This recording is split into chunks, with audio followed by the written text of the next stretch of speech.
Stallone. What's it called again? Stallone fan or Stallone Podcast Network fan? Stallone Fan Podcast Network. Well, yeah, this think is. that's what we settled on.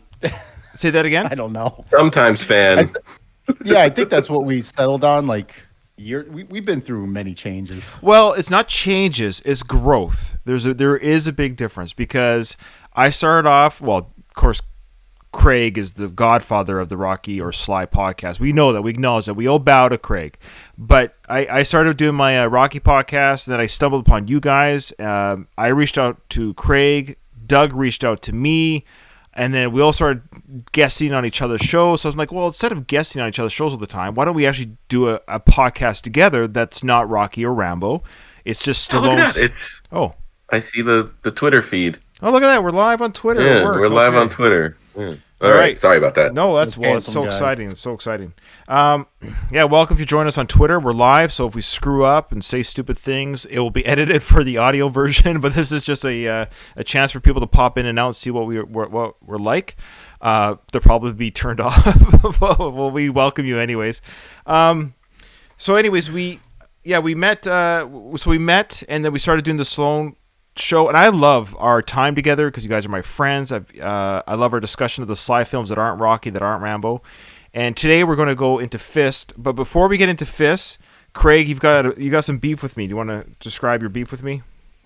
Well, I hope people that listen to the network have downloaded and listened to or streamed the first episode of the newest show, Hugging the Cactus, which is the Mel Gibson podcast hosted by longtime network fan and I guess chief troll of the network, Seiko.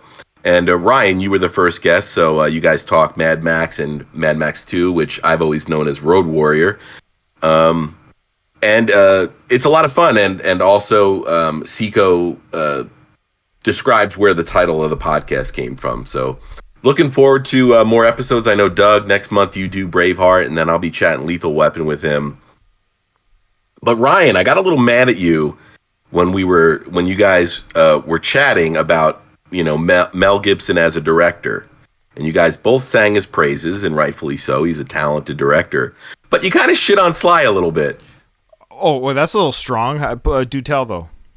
You guys basically, I'm not going to verbatim say it, but I mean, it sounds like Seiko thinks he's an absolutely terrible director, and you basically said he's got a good visual eye, and that's about it. Oh, wow, that's about it. That doesn't sound like something I would say, that's about it. But let me say, first of all, Seiko talks crap about anything that's not Seiko. Let's just be straight about that. Like, Seiko's stronger than everybody, smarter than everybody, a better podcaster than everybody. We know this about Seiko. So, but that being said, yeah, check out that podcast. It's the Mel Gibson one called Hugging the Cactus. It's great. It's fantastic. Yeah, all I meant to say is that Sly here's the thing about Sly's directing is that he often directs. Well, he only directs himself, other than the movie Staying Alive. And so So yes, I know it's not fair, but I wonder if there's a reason why he only directs himself. This is a guy that we know. Staying Alive is the reason. But he's a good storyteller, okay? Like, meaning, like, he knows how to get the action out. He knows how to tell a good story, from the Expendable films that he directed to the Rambos to the Rockies. Let's be honest, he knows how to tell a fun story and get the action out there. There's no doubt about it. I just, like, you're right, and Mel Gibson's more of an auteur, like, he's directed films that he hasn't been in front of the camera, from Passion of the Christ to Apocalyptico. I don't know how to say that word. I messed that up. But anyways, he's a great director. Braveheart. What's that? I said, that's not it. I know. Stop it. So anyways, yeah, check out that discussion. And I'm sorry if I don't think Sly is a bad director, but compared to Mel, yes, you're right. It's apples and oranges, maybe. Mel is not enough of a sample size. I mean, but I can't imagine that anybody would sit down and watch Rambo 4 and not think that there is a competent, skilled person, calling the shots there. All right, fair enough. Fair enough. I can't wait to talk about Rambo 4 on my Rambo coverage in the future. So before we begin, let's introduce who we are. I'm Ryan from Going the Distance, the Rocky Series podcast. You can find my show and my two hosts here when they get to them on the last of the Action Heroes Podcast Network. To basically find all of our shows that are covered there, from Dolph Lundgren, Mel Gibson, Bruce Willis. boy, when I start, I always feel like I can forget somebody. Steven Seagal, James Bond, Sylvester Stallone, Bond, yeah. and Arnold Schwarzenegger. We're all there. Just Google Last of the Action Heroes Podcast Network, and you'll get where we can be found on all the podcast apps. Doug, why don't you tell us who you're from, where you're from? My show is called Rocky Minute.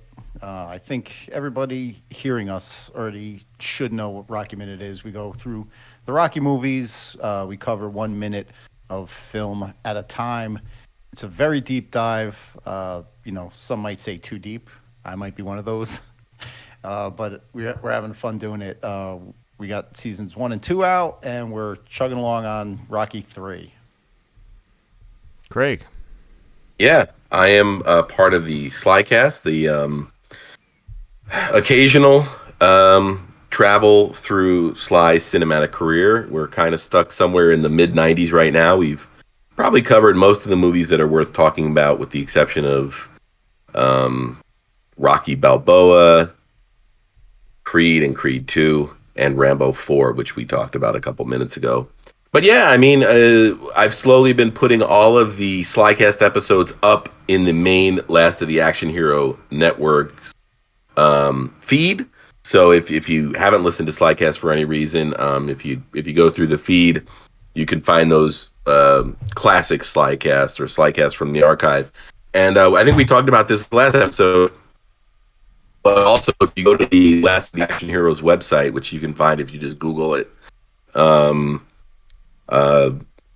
Michael Taylor, the wizard of the network, set it up so you can search by show. So if you don't like scrolling through the timeline, you can just look for Rocky Minute and see all of the Rocky Minute episodes, or all of the Going the Distance episodes, or all of the Slycast episodes. So that's a pretty neat feature too. But the network's awesome. I know Seiko was really happy and excited, and rightfully so, about how well the first episode did. And I basically said, congrats.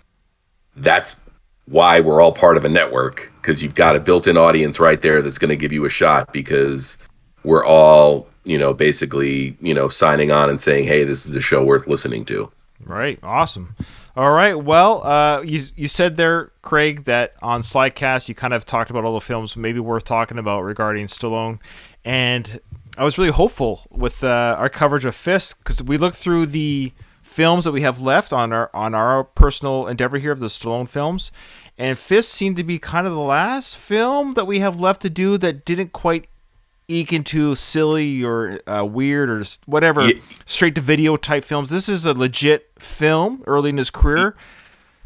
Yeah, and one other thing, Ryan, is we did F.I.S.T at a period in the Slycast when it was originally envisioned to be like a 13-episode limited podcast. So I believe it shares time on the episode we dedicated to it with, I want to say, Victory. So we didn't really do like a real true breakdown of F.I.S.T on the Slycast. So this is going to be kind of a first for me as well. Okay. All right. Now, as we always do, Doug, are you okay?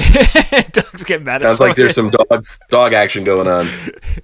Yeah, Craig, you know about that. Oh, yeah. Believe me. Take out your Aspeton there, Doug, and lay some muscle down on their people there.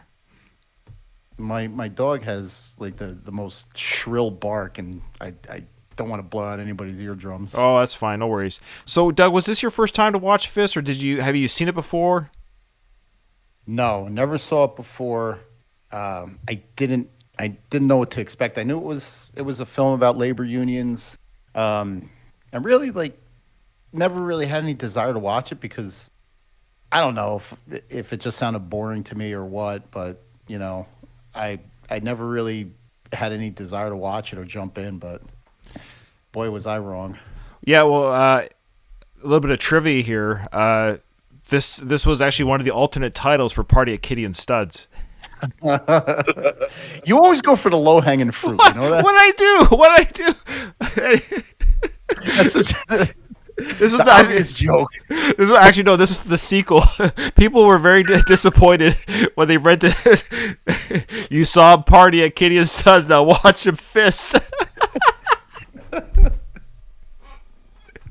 Oh man. I'm terrible. As always, Craig deadpans my jokes. No, sorry. I was actually going through some of the research I've actually done for this, which is. Oh wow. Well, I'm gonna rely on you for this because. Okay, so full disclosure, we pirated this film from our favorite pirate, Andy. He sent us a copy of a high def. Granted, it looked great. The film the film that we got was high def, but it was from MGM. So I guess it was from an MGM like. I wonder if they have a network somewhere because it said MGM HD in the upper left hand corner the entire time. And there was no commercial breaks. There was like so. But then, as I did my research as well, I realized we watched a 2-hour 5-minute movie. And the cut that's on Wikipedia, the time length is everywhere, is 2 hour 25 minutes.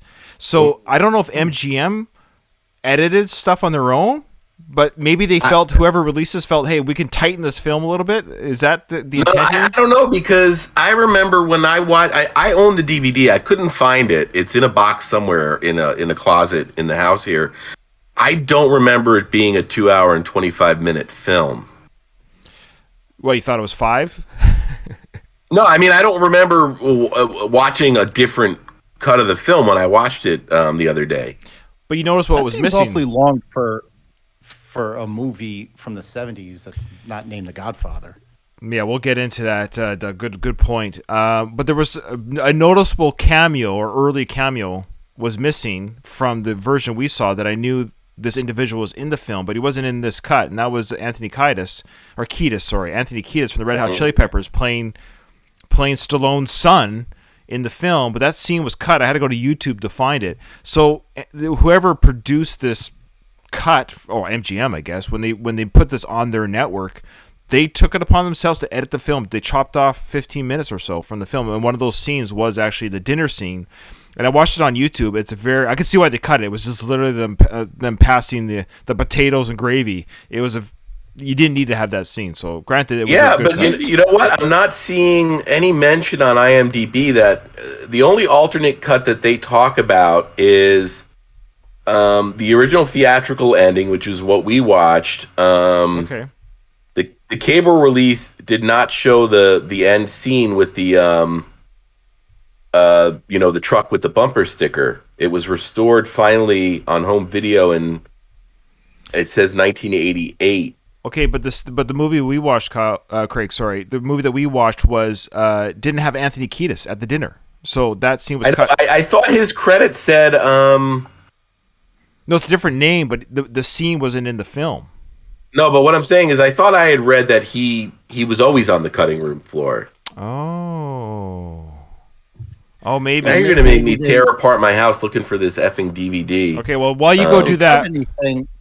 Maybe they needed to fit in a 2-hour time slot on the station or whatever. Yeah. Let's see. So, Doug, this was your first time watching. Okay.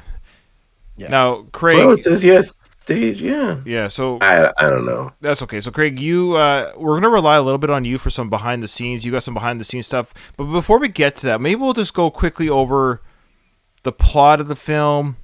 All right, well, hold on. Somebody just said we watched the European version. It's 15 minutes to 20 minutes shorter than the American release. Well, there you go. So we watched the European version.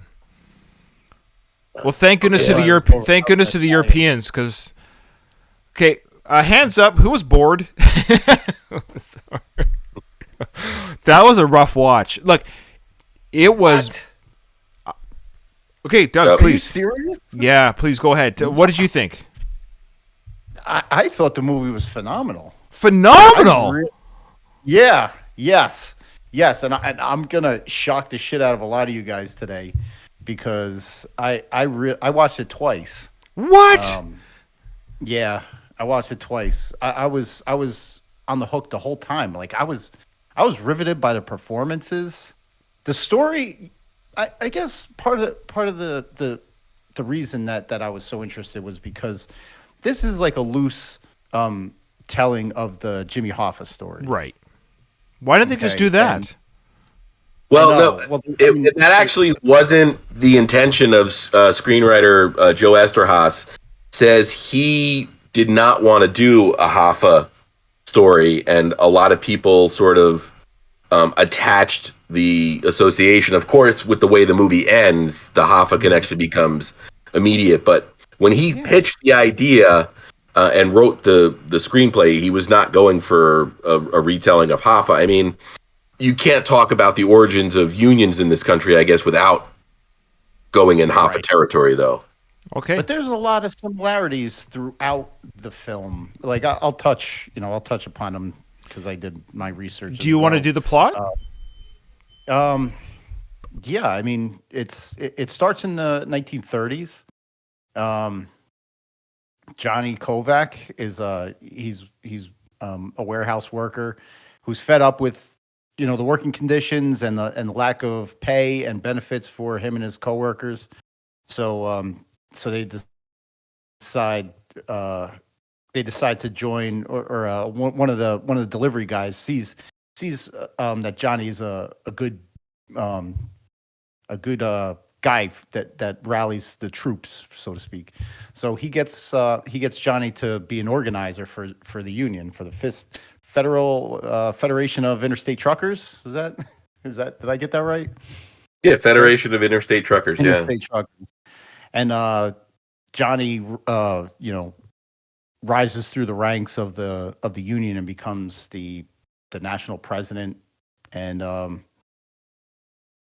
he organizes strikes. He using some mob tactics, because unfortunately he gets the mob involved in the union business, because according to him, you need the mob to get that extra push.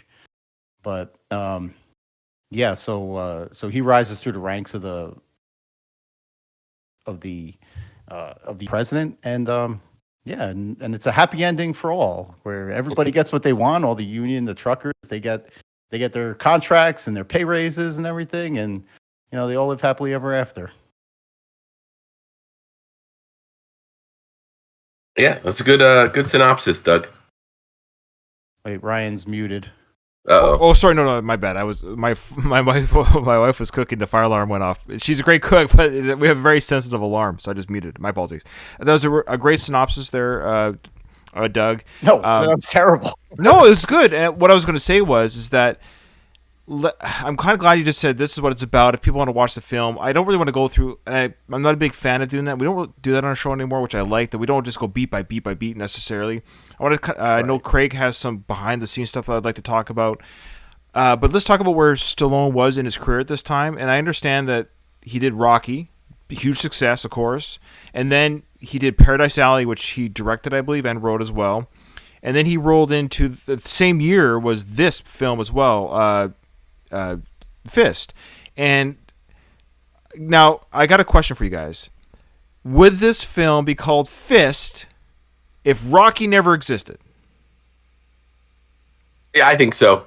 I really don't think so. I honestly believe they tried to figure out an acronym that would work with the whole persona of Rocky punching, or Sly's persona punching. Because even like early reviews of this film, this was like when this came out in '78. It was only a couple of years removed from Rocky, the first Rocky. They were already talking about this beefy, muscly guy, which he wasn't even that big. But I guess back then he was a big star compared to maybe some of the other stars back then, like Dustin Hoffman or something. But they were talking about how he was already back then trying to shed his muscle-bound type persona on screen. Did you guys catch any of that? Yeah. It's just weird. It's kind of plagued Sly his whole life, unfortunately. Yeah, he actually, I believe he did F.I.S.T. before Paradise Alley, and if I remember reading what I read in the book, he when he was finished with F.I.S.T, he went and worked on Paradise Alley. Okay.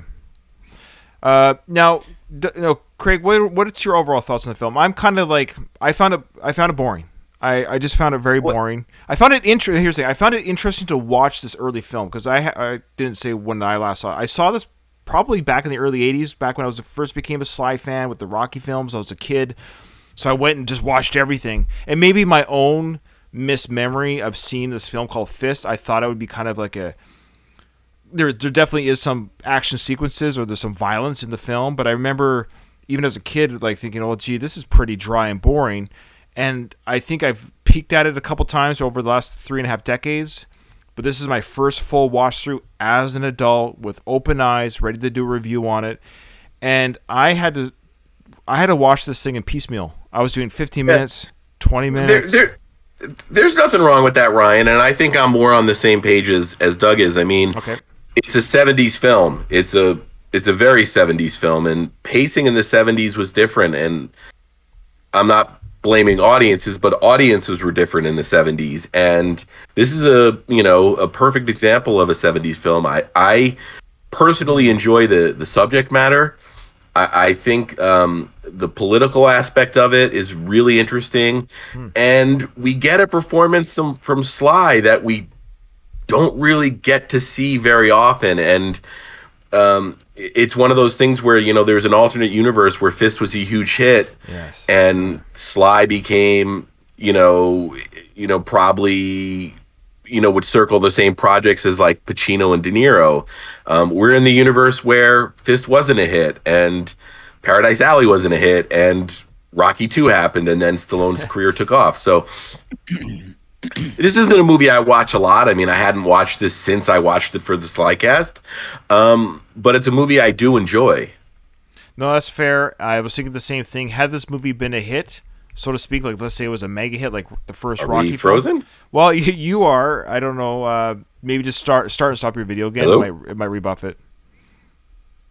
He can't hear us. I don't think. We heard him though, loud and clear. So yeah, he thinks we're frozen, but we're good to go. So just keep going. He'll come in and out.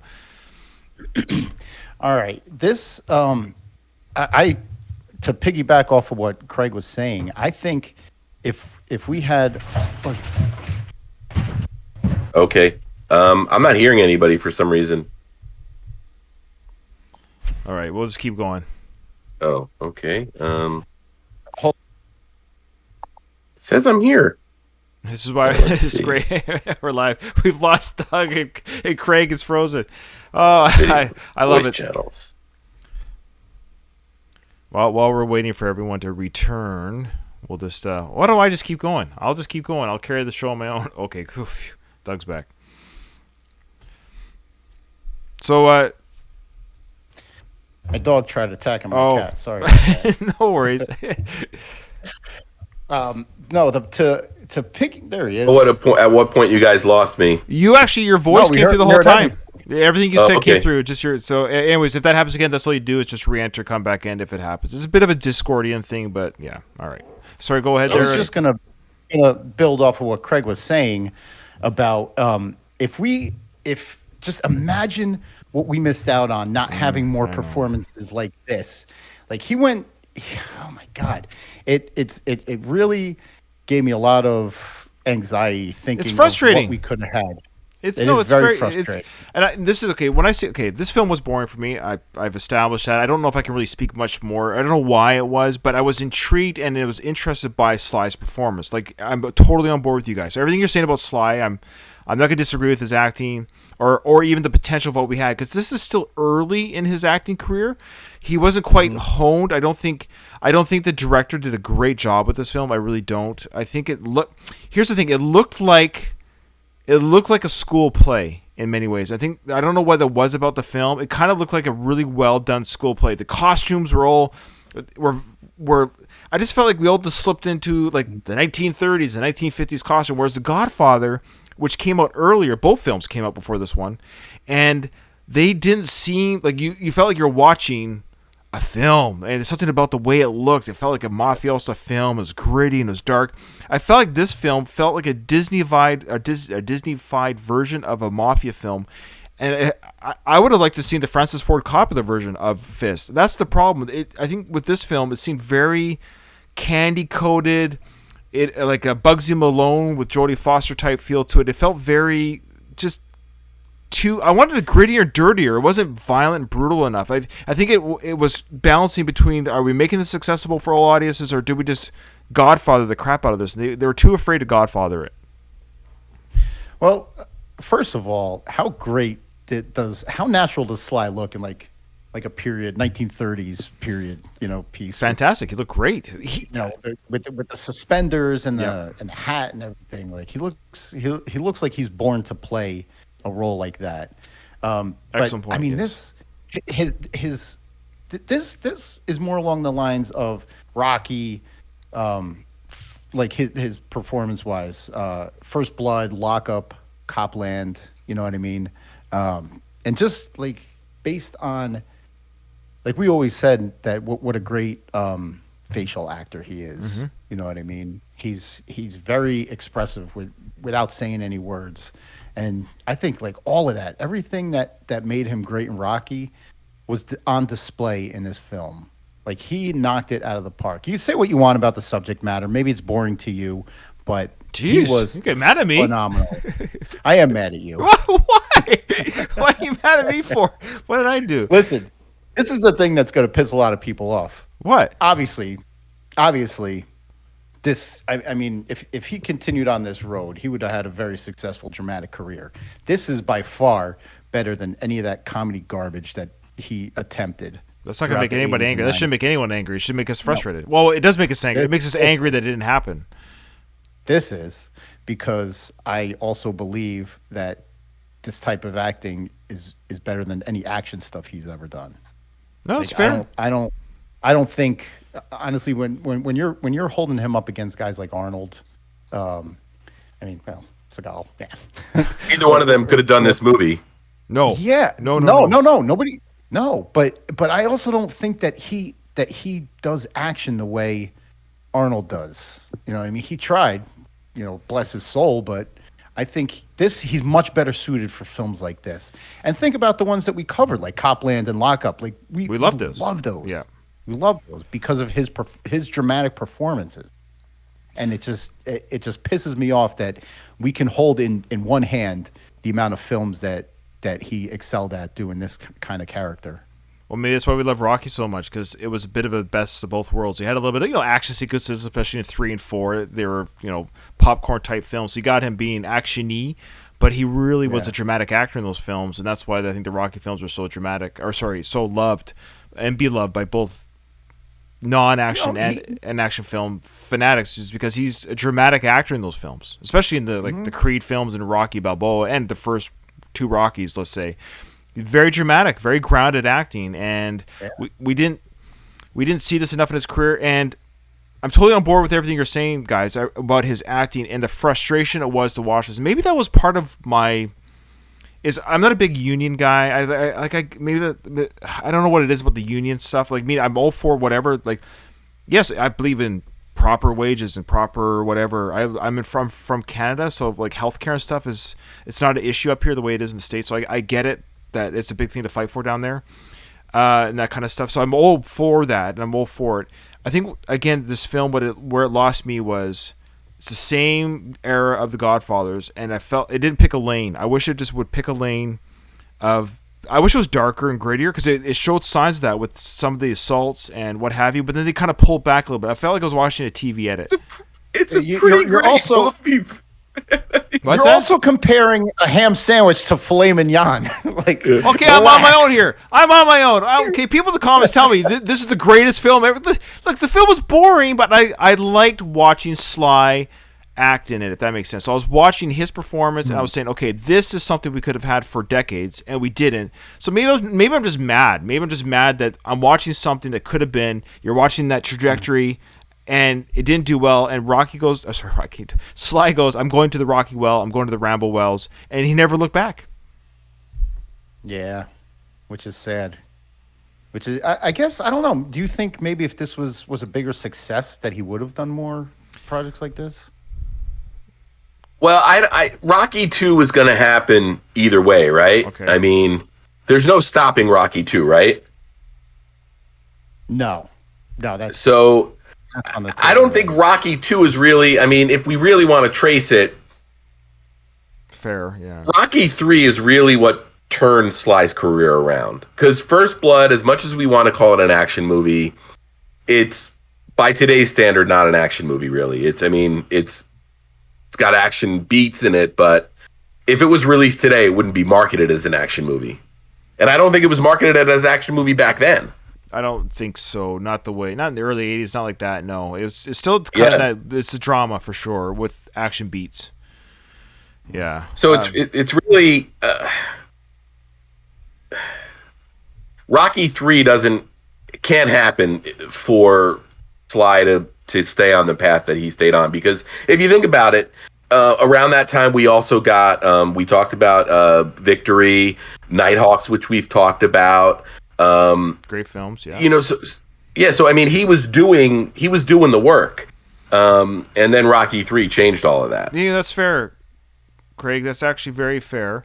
That it was Rocky 3, because you're right. We liked Victory. I enjoyed it. We loved Nighthawks, and despite my boredom necessarily of this film, I don't know, maybe I was in the right mindset. I'm sorry, guys, but I was still enjoying every time Sly's on screen.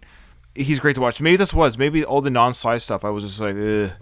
And I'm not, again, union films don't excite me. The whole like striking and I don't know. It just bores me. Yeah, actually, Pafo just made a comment in the chat about the new show he's got that he's doing with Taylor Sheridan. Yeah, don't Kansas beat City. me to that, Louise. I'm getting to that.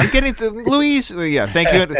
We'd like to thank our people in Discord, but yeah, no, he is. But I was building up to that by saying, yeah, thanks, Louise. Jeez, now he's not going to believe me. No, he's totally right. Taylor Sheridan, who does Yellowstone, The Mayor of Kingstown, 1883. He's like the Water, which is an excellent movie. Yeah, another one. Wind River. Yes, awesome. This guy's a great writer, filmmaker, TV creator. So yeah, he's doing this Mafia TV series with Sly. Yeah. And so I think we're finally, and we said it during our Get Carter. I don't know if you guys remember my whole rant about that scene in Get Carter where Sly just kicks the crap out of the guy in the elevator shaft or the elevator room. Yep. I think we're going to get that, guys. I don't know if Taylor Sheridan heard me or Sly heard me, but we talked about how we need to get Sly back into the roles of Mafia and a bit of a bad guy. And I think we're going to see that with this Taylor Sheridan film or TV series that he's doing. Sly's playing a mob boss. You can't be a mob boss without being bad. So I'm looking forward to that. I'm very much looking forward to Kansas City. Oh, that's what it's called. Thank you. Thank you, Luis, for the for the tip of the hat. Thank you, Luis. Donald also says here that we can point to certain acting performances of Sly to show he's a better actor than most give him credit for, which I 100% agree. Which you can't say that about guys like Arnold and the other action stars. I agree with him because it's like, let's say the median range is here, you know what I mean? And you got your drama down here and your action up here. Like the guys from like Arnold and those guys can't necessarily dip below that line into drama the way that Sly can, but he can't also necessarily go above that line to the other stuff. I mean, he's done it. Like the Rambo movies, you know, as violent and bloody as they are, they're legit action movies, and he's really good in them. But like the other stuff, Specialists, Assassins, all that other garbage that we've seen.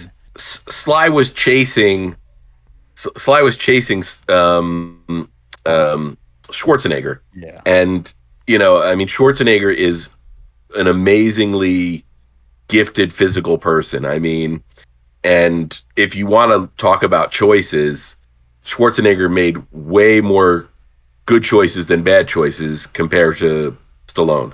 And ultimately, at the end of the day, when you sort of look at Schwarzenegger's filmography, it doesn't get bad until the action hero was sort of past its prime. Right. Now, could you put it this way? Can you guys picture Stallone in Commando or Total Recall or Running Man? Like those, like that's the era of action where Arnold was as big as the universe. Right. And I just can't see Sly, rising to the occasion like that. I could see him doing maybe doing Running Man. You know what? It's weird. I kind of see like I'm like visualizing like Stallone's Commando in my head, and I see it. It's not as good. It's not as good, of course. Well, I guess Stallone's Commando is Rambo. So yeah, sure. Well, Commando was Rambo. Commando was the answer to Rambo. But yeah. Okay, see, so I don't know if I agree with that. Oh, but really? Okay. That's for another episode, okay, I guess. Fair enough. Okay, so now, Craig, you had some stuff regarding the script, maybe the work with Sly and Joe. Yeah, so this was Joe Esterhaas, who is probably one of the more famous screenwriters in terms of, the screenwriter as rock star, kind of like Shane Black or who was Steven D'Souza. Like when screenwriters were starting to get paid millions of dollars for their scripts. As we know, Joe Esterhaas is like, Basic Instinct, Showgirls. But this was his first movie. He was a novelist and a journalist. And this was his first film, and he pitched it to the studios, and Norman Jewison came on board, the writer. Esterhaas details all of this in a chapter of his book, chapter 3 of his book, Hollywood Animal, which is an excellent read. It's a 700-plus page book about his career in Hollywood. Chapter 3 is devoted to this movie, and it's called I Kill Rocky Balboa. And he talks all about it. So if you have any interest in this movie and what it's like to work with Sly, it's worth checking out. But basically, they sent this script originally to Robert De Niro, who sat on it for months. Oh.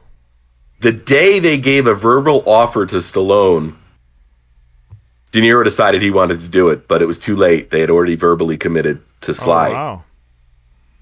Part of Sly's deal was getting to do a rewrite on the script, which infuriated Joe Esterhaas. Joe Esterhaas attacked him in the press about it and was banned from the set. So Joe Esterhaas, the writer, never actually stepped foot on the set in Iowa.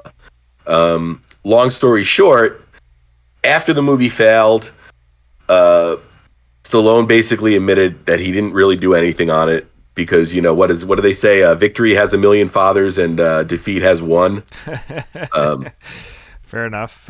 Yeah. Yeah. And they finally, they didn't even meet when they were making during the production of this movie at all. They met after the film premiered. They met at a dinner or something, and they went over and Joe went and said hi to Stallone, and Stallone shook his hand. Let me see if I can find the quote. You might have to clean this up in editing. No worries. You know me. You know me, Stallion. Yeah. I clean up stuff. Let's see. Hey, Doug, in your back pocket, Doug, I want you to give me some scenes or something that I can put in our post edit that you liked, dialogue or. I'm going to timestamp. I'll do it for the audio. So I'll throw in right now. Sure.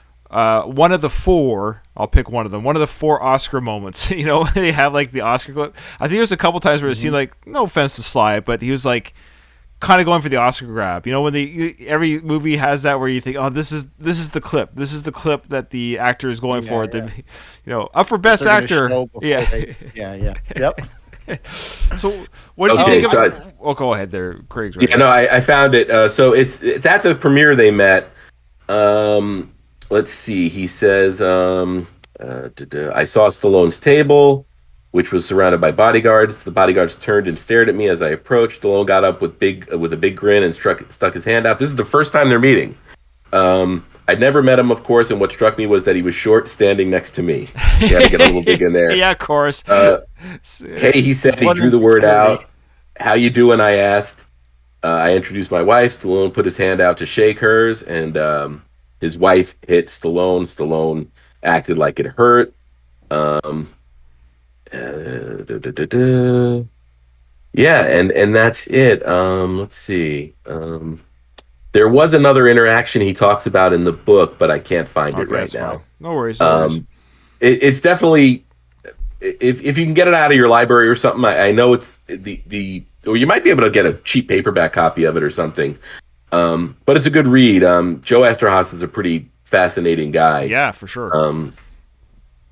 He actually wrote Doug's favorite movie there, Showgirls. That's a great film. Boobies. Boobies. I think Showgirls was an answer to F.I.S.T. Oh my goodness. What did I do? What? All right. Okay, so did you guys catch any of the Rocky alums or what's the word, alumni that were in this film? There's 2 of them that I caught. Yeah, I did catch a Paradise Alley alumni. Who's that? I think his name was Vince in this movie. He was the initial mafia guy that he goes to get help. Mm-hmm. Oh, Kevin Conway. He was in Paradise Alley? Yeah, he was in Paradise Alley. He was wasn't a little guy at the beginning when they're racing on the rooftops? Oh, I don't know. I haven't seen that film, to be honest with you. We didn't talk about Paradise Alley? No, we did Lords of the Flatbush. Oh, okay. Yeah. Oh, man. You know what? I would rather watch Lords of the Flatbush right now. Not even joking. Shut your mouth. Our old pal Frank McRae was in the opening scene. Yeah, so Frank McRae. Yeah, I was hoping he was going to be in more of the movie. He was just in that opening scene, and that was it. Yeah, so Frank's been in 2 Sly films. Do you know the other 2? Do you remember? Yeah, Lock Up. Yep. He had a much bigger role in that one, of course. And then Rocky 2. I gotta let you go. Rock. Another Union movie. Union rules. And then you said Rocky. Yeah. Wasn't he in Paradise Alley? Frank McRae? Yeah. No, I'm not sure. I can't remember. Yeah, that's just off the top of my head, maybe. And then there was a very small role when they went to talk to the guy that talks about the people that the employees saying how happy they were to get a loan to pay for their health. Yeah, right. And there was the same actor who had a bit part in Rocky 2. I heard you're a pretty good fighter. Why don't you try fighting? I read somewhere you're a pretty good fighter. Remember, Rocky's. Oh. Yeah, it's the same actor that interviewed Rocky. Oh, yeah. So he's wearing his blue leisure suit. Yeah, Rocky's blue leisure suit. It's the best suit ever. That's the one piece of Rocky costume that even Kunda doesn't have. You know, the Rocky leisure suit. That's what I want to see on somebody. So, Doug, what was it about this film that you liked so much? Other than the watching Sly in a serious acting role, kind of like chomping at the bit in his early acting career, trying to prove himself that he's not just another bum from the neighborhood in the acting world. What is it about this film that you like so much then, besides Sly's early post-action career? Yeah, I liked, right from the beginning, he had the interests of his union members at heart. He actually had it throughout the whole movie, right? But you see like the slow progression when he realizes he can't do it himself, so he invites the local gangster Vince, Kevin Conway's character. It's like making a deal with the devil that you know you're going to regret it, but you have to do it.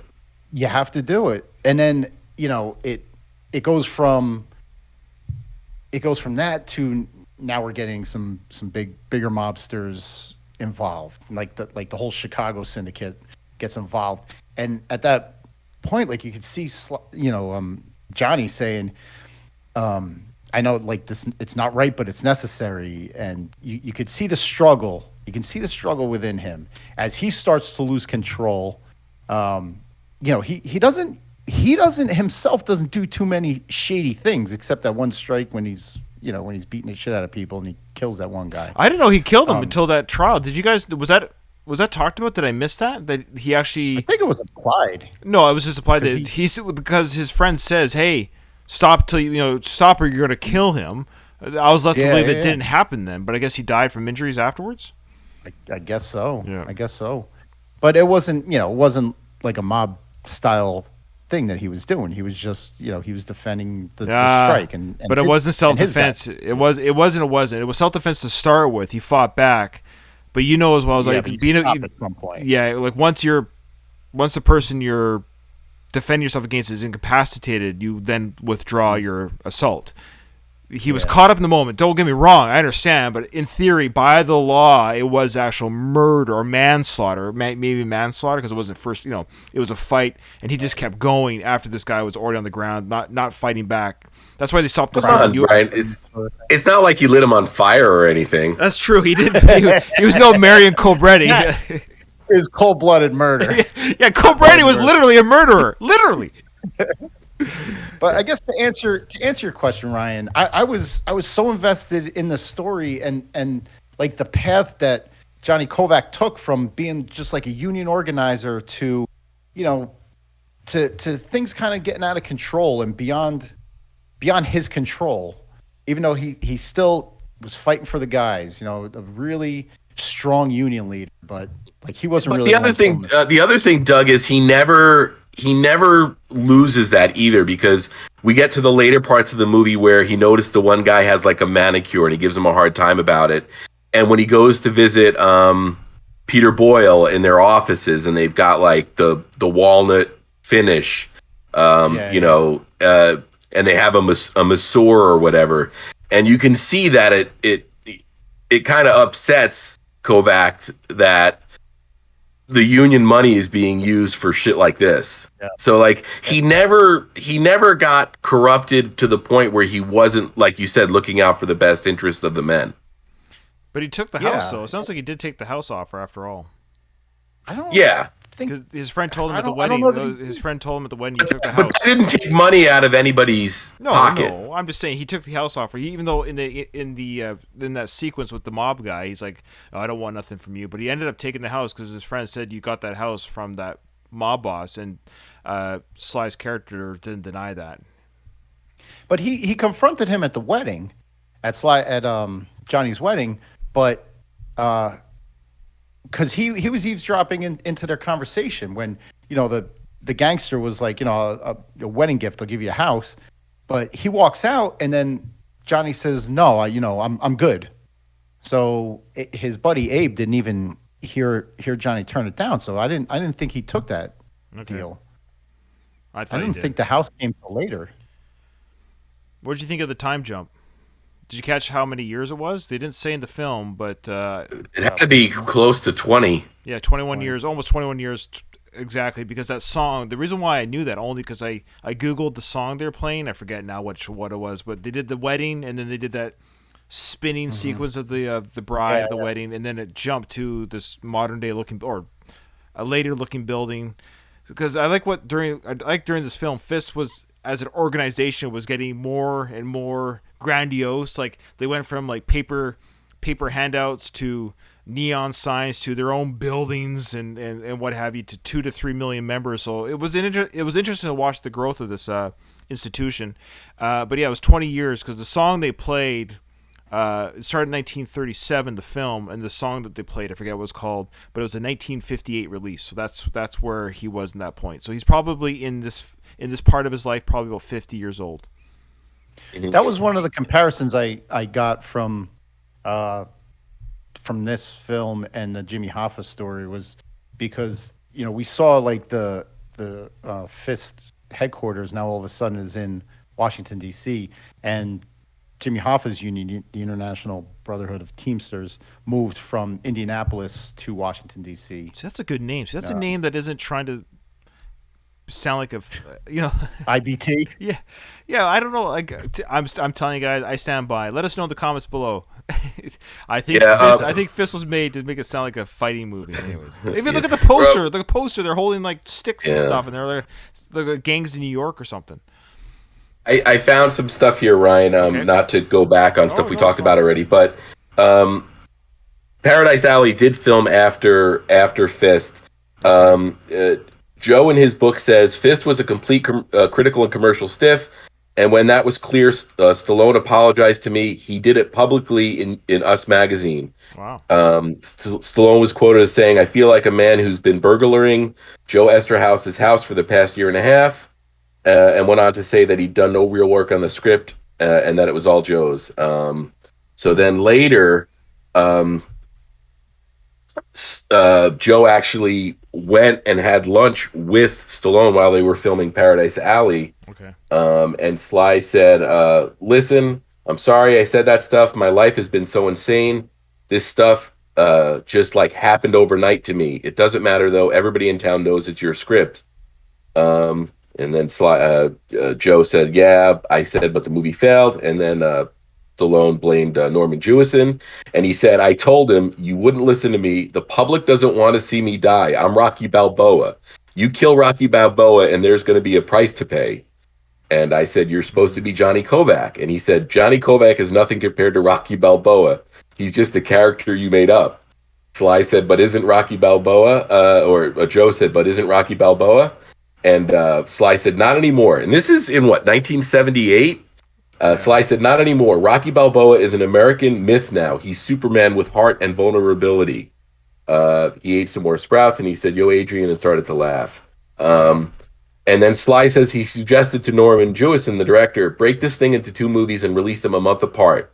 Fist 1 and Fist 2. The first one ends on a high note. Kovac wins against the bad guys. Rocky Balboa is triumphant. The audience would have eaten it up. And then a month later, you put out the one and get into the Godfather stuff. So pretty interesting to see the kind of fan service that Sly wanted to do already at that point. And then also, boy, he likes to retouch his stuff, eh? Boy. Yeah, but then also the what his thoughts on Rocky were already even prior to Rocky 2. The fact that he knew Rocky Balboa was already this sort of like mythic character. That's really interesting. Kind of ballsy for him to say.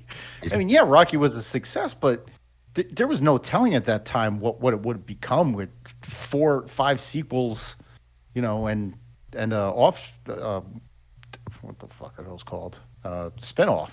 Yeah, I mean, he also might have been looking for an excuse not to die on screen. I know earlier today, Ryan, you actually tweeted the screenshot of him getting killed at the end of Fist here, and you said it's one of the rare, Stallone on-screen deaths. Yeah.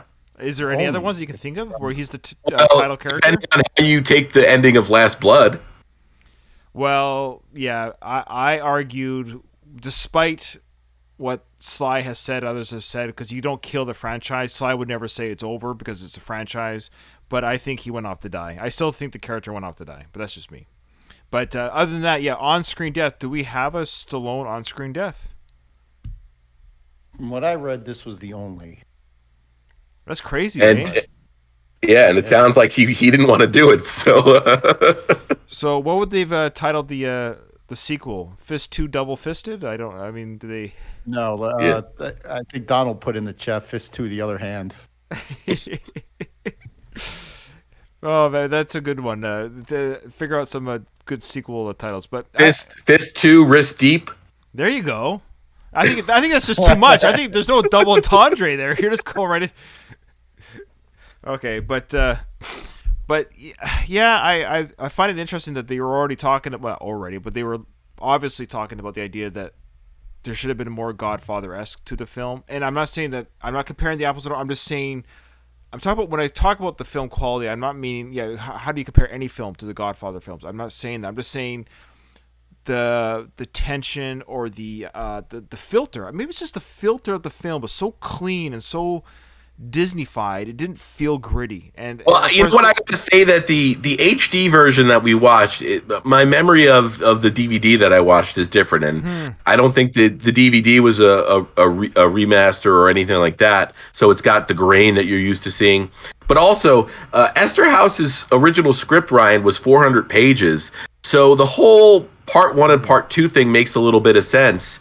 I don't know about a month apart, but if you look at Godfather 1 and Godfather 2, I think if earlier in the production there had been discussions about making it a 2-film story, we probably would have gotten what you're looking for. Okay. And you do. I don't know how interested in this you are, but Joe Esterhaus also wrote the novelization of this movie, which I'm sure if you read the book, it includes all of the stuff that we didn't see. Yeah, probably. Can you still hear us, Craig? Yeah. Okay, you're doing the video freezing, so you just pop in and out if you want. But we heard you. Yeah. Just okay. Go say that again, there, Doug. Ryan, I think another thing that might that I might agree with you on, like that lends to the cleanness of the film, is you can tell like these weren't sets, like the outside shots. Sure. It was all filmed in. I can't remember where. I don't remember. I'm sorry. I did look it up, but they filmed most of the movie in Iowa, I believe. Oh, okay. What? Oh, yeah. You're right. Like Dubuque or Dubuque, Iowa. Dubuque, Iowa. Yeah. But there's no like establishing shots of like the scenery. All you see is an alley and a gate to a warehouse. Sure. You know what I mean? So maybe that if you showed some establishing shots of like the grittiness, the blue collar nature of where they were, where does it takes place in Cleveland though? I think it's supposed to be Cleveland. Yeah. So maybe if you showed some establishing shots of the blue collar nature of the neighborhood they live and work, maybe that would have helped the grittiness a little bit. We would be remiss if we didn't mention, of course, Sheriff Teasel and John Rambo's first meeting. I mean, let's talk about that sequence. If you want to, you asked me before, if you want to clip something, this exchange between them was beautiful. Isn't Brian Dennehy a great actor? He's tremendous. Shit out of the scene, man. He's great. So he's great. I'll throw that clip in, and so the clip will play. Now that it's played, I want to give some more further thoughts on that performance there.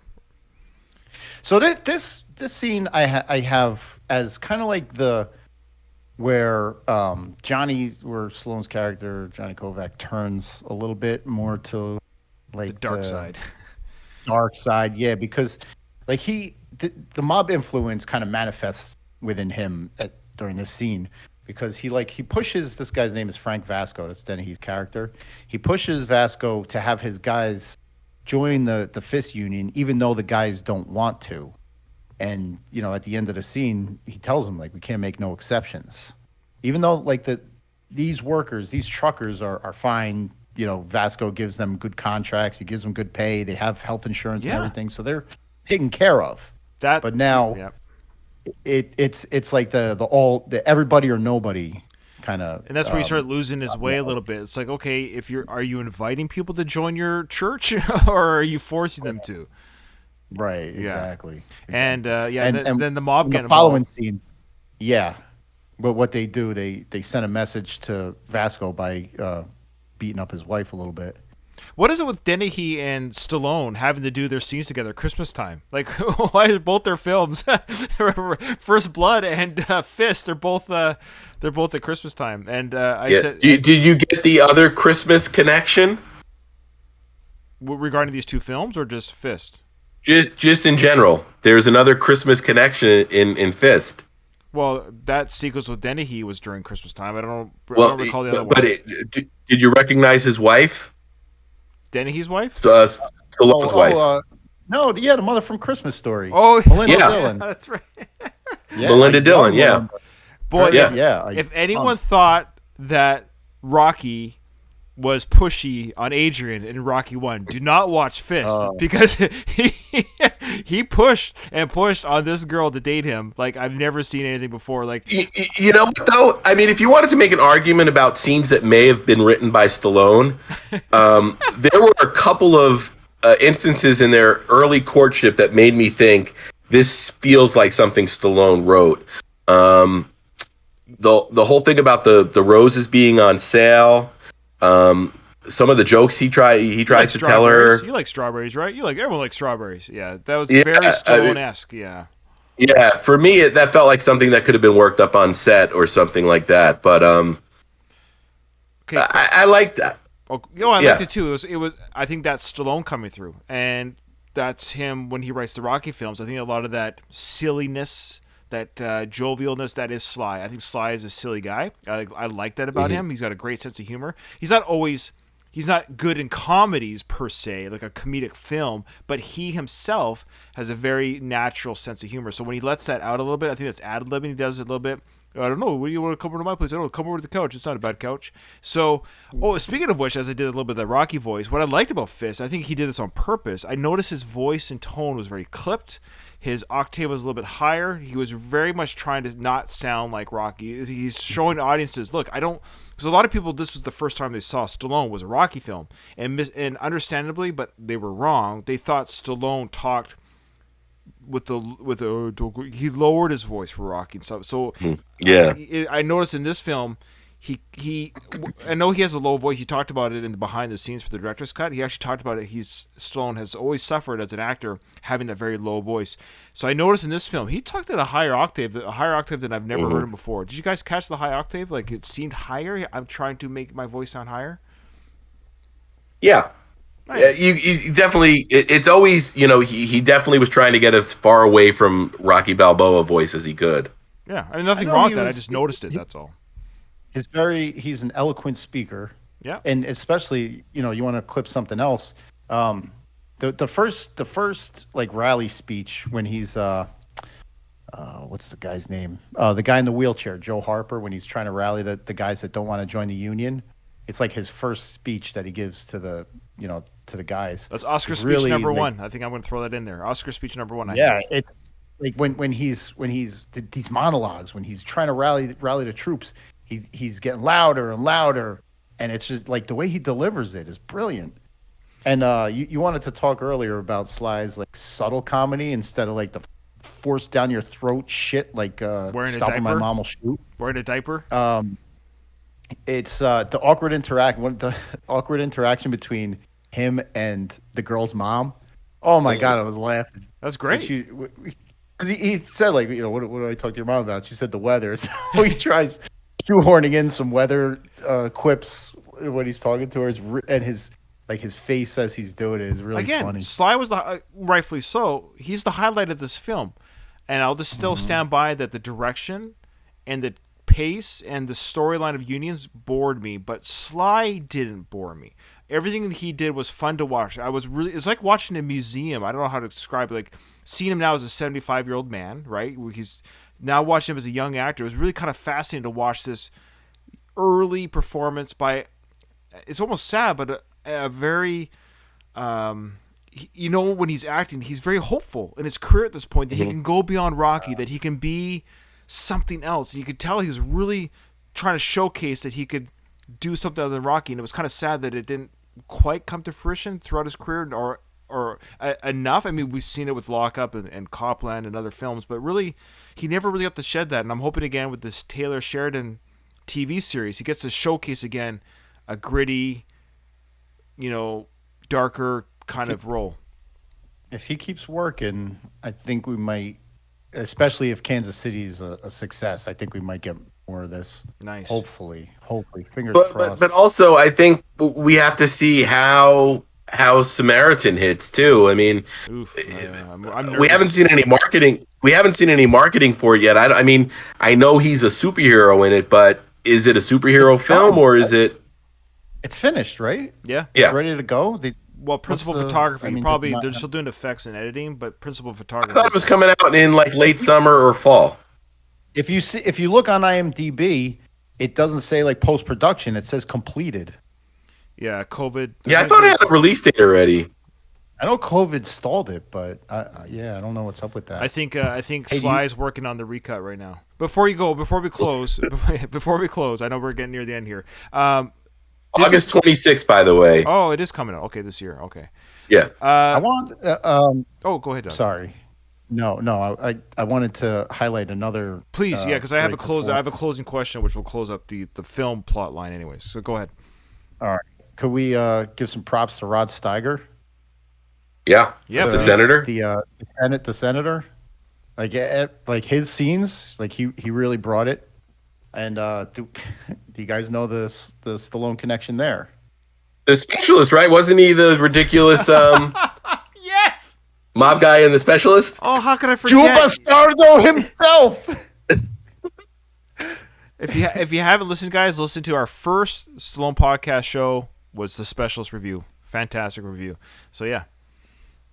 Yeah. No, that's great. Another great. Sorry, say that again. I said he was great, like a great performance as a senator. A lot of great performances. I think everyone brought their. Nobody was a bad performance. Again, for me, pacing.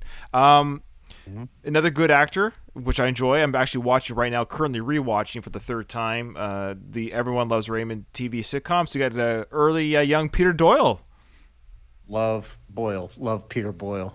Sorry. I said Doyle. As it came out, I said, that doesn't sound right. I don't think I've ever said his name out loud before. Yeah, Peter Boyle, sorry. Yeah. Great actor. He did a great job playing, again, kind of a sleazy, he's got that marked down, the kind of a sleazy guy. So, so last question here before we close up our show. Did his family get killed at the end too? It's never. Well, then, do you think they're gone? I don't know. I think they were disappeared. Yeah, that's crazy. Yeah. This film it's a very abrupt, dark ending. Like, can we talk about that? Yeah. Like, he comes home from his trial, he has a big speech. We kind of know his demise is coming. Like, I kind of figured it was. I didn't think I forgot he got killed. Spoiler alert. So he gets shot, kind of a funny freeze frame shot. I wish they showed him falling on the ground, but whatever. So he goes into his room, and they've got to make it look like his wife's in bed with pillows. I don't know why do that. So I thought at first I thought that was her, that she had taken off, but he assumed right away it was something else because he grabs his gun. Now, did they just kill the family? The family's dead somewhere, and that's they were obviously they were planning to kill him. I mean, right?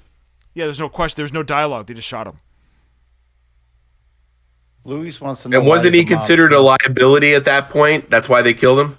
Yeah. Oh, yeah. I think because his buddy that he started the union with, the guy Abe, was gonna sing at the Senate hearings. So they had him killed, and Johnny went to him and told him, like, then he tried to talk him out of it at first, but when he couldn't move the guy, he's like, okay, then tell him everything. So they had to kill Abe, and then in turn, because Johnny was supporting Abe, and maybe they thought that if they killed Abe and Johnny found out, then he would turn on the mob. So they had to get rid of them both. Okay. Before we close, I just want to thank those who joined us in Discord. If you haven't already, join our Discord channel. It's free, obviously, and you get to interact with us when we do these recordings. When we do the Stallone podcast or Going the Distance, we record live. I think the Bruce Willis one does as well, but I really encourage other podcasters on this feed to record live. You get some people joining you, and they have some great insights and questions that keeps the conversation going. A couple of things here. One from Donald. He did agree that this movie was a marketing problem. He says that when he first heard about Fist with that title, he thought it would be about a Stallone type of army type film, like Rambo with friends, and it's not what he got at all. So he can only imagine that people back then were maybe mismarketed a little bit, and they were disappointed when they saw the film. So I agree with that. Louise also said that he watched and listened to the Italian version of this film. He thought he didn't know it came in English. He watched the Italian dub version. He says that the Italian voice actor who dubbed Sly's dialogue spoke with a Rocky-esque tone. So the voice actor decided to make him sound like a Rocky. So that's kind of an interesting insight there. So, okay. Anything else you guys want to? Are you going to watch this again in your lifetime? In my lifetime, I hope so. Okay. Well, you did say that about Escape Plan 2, Escape to Hades. That I would watch it again? No, that you wouldn't watch. Yeah, you're pretty adamant about not watching certain films again. So this is one you might watch again. Yeah. Right? Okay. Yeah. I mean, this checks a couple of boxes, and some of those boxes don't include Sly being the star. Okay. Great. Well, you guys know how highly I regard Copland, right? I sung its praises when we covered it all those years ago, and I still sing its praises to this day. This, in my opinion, blows Copland out of the water. This, Ryan, I see your face right. This film might be my favorite non-Rocky, non-Rambo, non-First Blood film from Stallone. I'm glad you feel that way. I'm happy you feel. Look, I'm too old. Life is too short. I'm not gonna get mad at. Look, if you feel that was good, I'm glad you had fun. I'm surprised. That's all it is. I'm surprised. I'm legitimately surprised. I see it on your face. Yeah. I don't think anyone is called. Well, no, that's not true. Fist has a lot of fans, so I might be in the minority. I could be in a very, I'm the silent majority over here.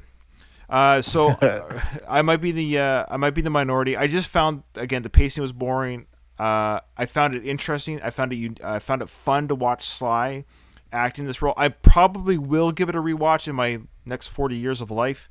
I'm not in any rush to do so. I still stand by it. My favorite non-Rocky Rambo film by Sly is to this day still Lock Up. That's me. And this is a kind of an early version of that acting by Sly, where he's humble in a tough situation, kind of making tough choices in a rough situation. So I think he kind of captured it again in Lock Up, but this is more of a fun watch for me, and maybe that's silly to say that it's just more fun, but it's just more fun to watch that. Oh, we forgot to mention Bill Conti was the soundtrack too for this film. Oh, great soundtrack. Yeah. Great. It's totally Conti too. You can hear the Conti flavor to it. Yeah. And what about are you kind of in the middle, Craig, between me and Doug, or Because he says this is. I think so. I would much rather sit down and watch Copland than this. Okay. And I also would say I'm not sure which is a better performance. It's fair. That's a really. If those two movies go head to head in the Super Bowl, you're going to get a good game. That's a good I point. think great analogy. Yeah.